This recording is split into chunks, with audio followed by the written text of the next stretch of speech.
A post-Brexit trade deal with the EU could still be reached next month, Downing Street has said.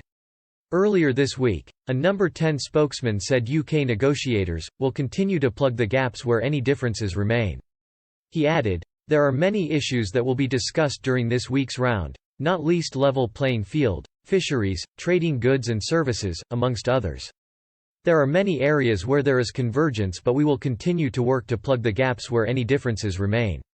Our assessment is that a deal can still be reached in September."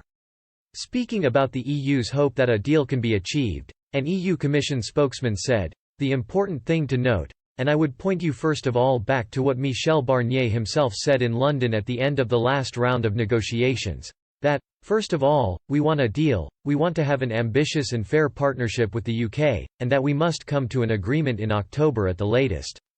He added, "This week and over the coming weeks we will remain constructive. We will remain engaged and respectful with the UK negotiating team in order to reach a deal.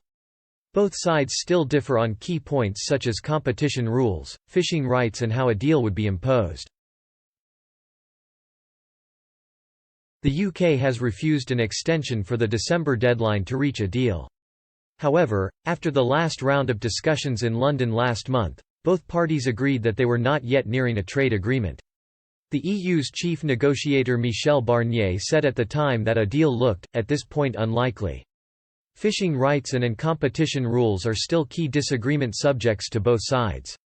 Mr. Barnier accused the UK of not showing a willingness to break the deadlock on either of these points. He said there was a risk of no deal being reached, adding that these subjects were at the heart of the EU's trade interests. He added that both sides would need to reach an agreement by October at the latest so it could be signed before the post-Brexit transition period. Mr. Barnier's UK counterpart, David Frost, also said there were considerable gaps in these issues. However, Mr. Frost argued that a deal could still be reached. Best for Britain Chief Executive Naomi Smith said, "The government promised to deliver Brexit to unleash the potential of our whole country.